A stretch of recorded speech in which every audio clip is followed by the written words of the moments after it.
বিরাট বিরাট উন্নত মানের টেকনোলজি নিয়ে কাজ চলছে শাকিব ভাইয়ার আপকামিং সিনেমা রাজকুমারের আমেরিকাতে। নমস্কার বন্ধুরা, আমি পৌশালী চলে এলাম আরও একটা নতুন ভিডিও নিয়ে। আশা করছি তোমরা সকলে খুব ভালো আছো। তোমাদের সকলের ভালোবাসায়, আশীর্বাদে, সাপোর্টে আমরাও খুব ভালো আছি। এখন যে বিষয়টা নিয়ে মূলত এই ভিডিওতে কথা হবে সেটা গতকাল সন্ধেবেলার দিকে আমাদের চোখের সামনে কিন্তু এসেছে। দেখো, আমরা রাজকুমারের সেট থেকে বেশ কিছু স্টিল ফটোগ্রাফি দুদিন আগে দেখতে পেয়েছি এবং টুকটুক টুকটুক করে মাঝে মধ্যে কিছু রিল ভিডিও আমাদের সামনে আসছে। তো গতকাল এরকম একটা রিল ভিডিও আমাদের চোখের সামনে এসেছে যেখানে আমরা দেখতে পাচ্ছি ওয়ার্ল্ডের ফেমাস সাউন্ড ইঞ্জিনিয়ার নিক এবং কোর্টনি কফি, তাদেরকে ওই রিলটার মধ্যে দেখা গেছে।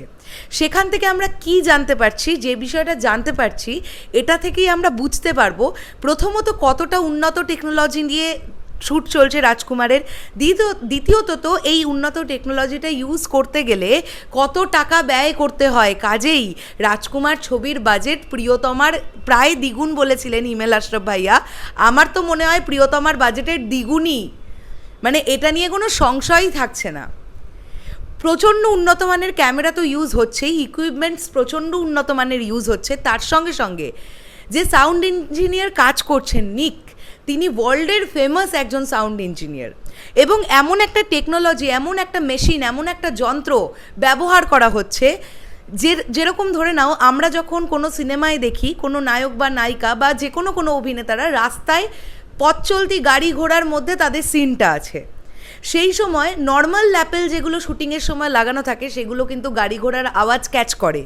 যেটাতে সমস্যা হয় কি, যখন আবার অ্যাক্ট্রেসরা ডাবিং করতে আসেন তখন সেই নয়েজগুলো ল্যাপেলে টানে। তাই তারা এক্স্যাক্টলি শুটিংয়ের ডেটে কি ডায়লগ বলেছিলেন, ডাবিংয়ের সময় ওটা বুঝতে অনেক সময় অসুবিধে হয়ে যায়। তাই রাজকুমার ছবিতে এমন একটা মেশিন বা যন্ত্রের ব্যবহার করা হচ্ছে যেটা একদম নয়েজ রিডিউসার, কোনো নয়েজ নেবে না। শুধুমাত্র অ্যাক্ট্রেসরা যে ডায়লগ বলবেন শুধুমাত্র সেই ডায়লগটুকুনিই ক্যাচ করবে, যাতে করে ডাবিংয়ের সময় কোনো রকমের প্রবলেম না হয়। এই রকম এতটা চিন্তাভাবনা করে কিন্তু এত বড় একজন সাউন্ড ইঞ্জিনিয়ার নিয়ে কিন্তু রাজকুমার ছবিতে কাজ হচ্ছে। তাহলে এবার তোমরা বুঝে নাও যে এই ছবিটার গল্পটা কতটাই উন্নত এবং প্রডিউসার কতটাই আশ্বাস পেয়েছেন নিজে, যার জন্য উনি এত টাকা খরচা করছেন। এতজন টিম মিলে গিয়ে আমেরিকায় গিয়ে শ্যুট করছেন, তাদের ফ্লাইটের ভাড়া, থাকা, খাওয়া, ইকুইপমেন্ট, স্পেয়ার সব দিয়ে অনেক বড় একটা বাজেট, প্রায় 15-18 দিনের স্কেডিউল নিয়ে তারা গেছেন। তো বুঝতেই পারছো, এখান থেকে তো বোঝা উচিত যে কত টাকা মোটামুটি বাজেট হতে পারে। ইতিমধ্যেই আমরা জেনে গেছি রাজকুমার ছবিতে একটা ফাইট সিকোয়েন্স, 3 মিনিটের ফাইট সিকোয়েন্সের জন্য কত লক্ষ টাকা খরচা হয়েছে, 70 lakhs-এর ওপরে। গান যেটা শ্যুট করা হয়েছে তার বাজেট কত লক্ষ টাকা। তো এখান থেকেই তো আমরা বুঝতে পারবো যে এই ছবিটা অনেক গুছিয়ে করা হচ্ছে এবং ছবিটা নিয়ে ভরসা আছে বলেই কিন্তু প্রডিউসার টাকাটা লগ্নি করছেন। তো আমরা অনেক আশাবাদী রাজকুমার ছবিটা নিয়ে। স্পেশালি আমি তো কোর্টনি কফি, শাকিব খান এই জুটিকে দেখতে খুব ইন্টারেস্টেড, এক্সাইটেড। কেননা হলিউড নায়িকা কোর্টনি কফির সঙ্গে প্রথমবার আমরা শাকিব ভাইয়াকে দেখব। তাদের বন্ডিং, তাদের জেলিং কেমন দেখানো হবে ছবির মধ্যে, কীরকম গল্পটা, সবটা দেখার জন্য আমি খুব এক্সাইটেড।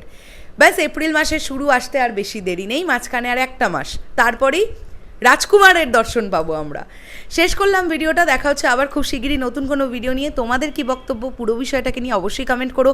ভিডিওটা কেমন লাগলো অবশ্যই বলো, আর ভিডিওটা ভালো লাগলে প্লিজ একটু শেয়ার করো, আমাদের পেজটাকে ফলো করে দিও। আর যারা ইউটিউব থেকে দেখলে আমাদের চ্যানেলটা সাবস্ক্রাইব করে পাশে থাকা বেল আইকনটা টিক করে প্রেস করে রাখতে কেউ ভুলবে না। টাটা।